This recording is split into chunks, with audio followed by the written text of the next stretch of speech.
All right, welcome back, everybody. I just wanted to go over what I've been playing up until level 83 here. It's been pretty fun. It's been the Infinite Mist build with the new hearts incorporated into it. All shadow damage dot build, no crit. It's been pretty good. I've enjoyed it quite a bit. I've just been pushing high tier dungeons. I've been up to level 51, 53-ish. Had no issues. Single targets pretty good. The AoE damage is incredible. You can take huge mobs out way easier than single target. If you can generate corpses and get enough lucky hit, then you have more than enough damage to take out any bosses. I ended up dropping the BlackRiver for this build. It is a strong weapon if you can get enough corpses. I was having issues generating enough corpses and going over a few ways that I could get more corpses into the build, experimented a bit, and I'm just not far enough into farming to make those ideas work yet. So I plan on moving from this build until the new patch drops, where they give a increase to our Paragon Tree here, this legendary node, I believe right here. And it's going to get a 50% damage increase to the willpower stat, and then you also will only have to have 40 willpower instead of 50, I believe it was. So I'm gonna hold off on making this build until then and move on to a different build. I plan on doing something with Bone Spirit and see how that goes. But before I move on, I was gonna go over my build and leave you guys with what I have, and if you guys want to replicate it, we'll go into the aspects here. Make sure, if you guys enjoy what you see or learn anything, you like and subscribe. Thanks. Let's get right into it. All right, starting with our helmet here. So for the stats for our helmet, we're getting cooldown reduction, lucky hit when we have a barrier, max life, barrier generation. This is an alright helmet. And for the aspect, when we consume a corpse, we're gonna get blood orb, or a chance to get a blood orb. This is gonna coincide with our aspect over here, where when we pick up a blood orb, our cooldown for our ultimate goes down. This is gonna give us a more permanent uptime on Bone Storm, so that if you're not attacking a massive group of enemies, you can still get Bone Storm up reasonably fast. Over here on our chest piece, we have a bunch of damage reduction, tool armor, max life, whatever you can roll on it. Armor chest piece is pretty easy to get a decent one and hard to get a perfect one. For the aspect, Bone Storm damages an enemy, gaining us a barrier. We have Bone Storm up almost all the time, so we're almost going to have a barrier all the time, giving us more lucky hit because of our helmet stats and other lucky hit chances while we have a barrier. This is our Howl from below. This allows us our corpse explosions to auto target. Pretty straightforward. For our legs, we have levels to corpse explosion here. Bunch of damage reduction once again. In my legs, I have close and distant enemy damage reduction and dodge chance while enemies are close. Could definitely get better legs here, but these are decent with levels to corpse explosion. And for the aspect, I have disobedience in there, giving us a stacking armor buff. Right now I'm running Penitent Greaves, giving us chill. This is gonna give us a little bit of extra damage because of the more multiplier on the boots, along with our Wrathful Heart here, giving us more damage per crowd controlled effect on the target. And when they become unstoppable, we get a whopping 134% damage. This is allowing our damage to just increase tremendously.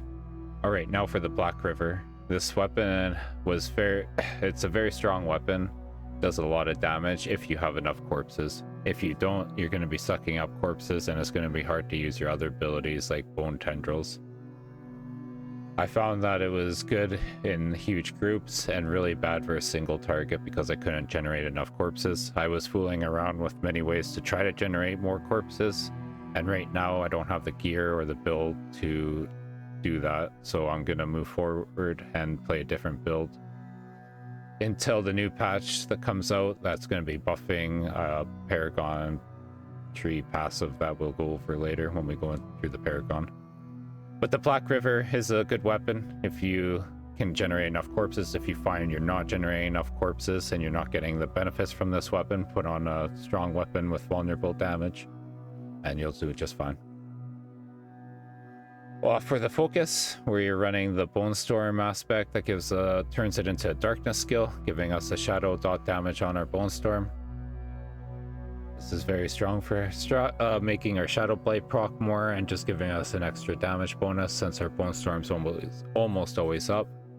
For the focus, we want lucky hit chance, damage reduction while fortified, cooldown reduction, and there's another damage reduction stat you can get on this that would be ideal, but barrier generation is not too bad either.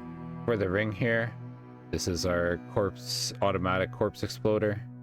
So we'll cast the corpse explosion skills on your skill bar. Make sure you have the skill that you want on the very left of your bar. That's what's going to cast first. So in this case, Bone Tendrils is usually always wanted to cast first. So Bone Tendrils before Corpse Explosion. And this one will cast before this one. Just a little quick tip. For the aspect here, we deal extra damage when both enemies affected by Decrepify and Iron Maiden. Just gives us a extra multiplicative damage. For your ring, you want to have lucky hit, vulnerable damage, a max life, and you can run maybe shadow damage or anything else, but the three main stats you want is lucky hit, vulnerable damage, and max life. For this ring, the aspect is reducing our ultimate cooldown when we pick up our blood orbs, and the heart is our Decrepify aura. For this amulet here, we want 3 ranks to Fueled by Death. This is always procced, so just a quick, easy 21% damage every time we're going through a corpse explosion. Damage reduction from distant enemies, movement speed. I really enjoy having movement speed on my amulets. I'll give up a stat to get 25% movement speed almost any day. And for the aspect, we get 170% damage when Shadow Blade key passive damages enemies 10 times. It's a big damage increase, so that's why you put it in our amulet. And this is where we have our Wrathful Heart now. Your damage over time effects are increased for each different crowd control effect on the target. Unstoppable monsters and staggered bosses instead take increased damage from your damage over time effects. So they're just going to take about 4 times the damage from when they become unstoppable or staggered. And this is where most of our damage comes from. So we're always hitting with Bone Tendrils, we're always slowing, we're sometimes fearing, we're stunning. Bosses get staggered quite fast, and we apply a few different crowd control effects to give us a nice damage increase until they become unstoppable. So that's the gear. Going into the Book of Dead here, we are sacrificing all our minions. We are sacrificing the Shadow Reapers. Sorry, we're sacrificing the Reapers, we're sacrificing Cold Mages, and we're sacrificing the Golems for attack speed. You can go for the max life, but attack speed gives you more ticks on your Blood Mist. So I've been doing Golems just to get a little bit more extra lucky hit chances. And for the skill tree, go over the skills real quick. I'm running Reap. We go into Aculate Reap. We take 3 into Hued Flesh. This allows us to generate our corpses. We go Mat 5 into Corpse Explosion and into Bladed Corpse Explosion, giving us our shadow damage over time effect. We go into Blood Mist, 5 points, give us more cooldown reduction on it.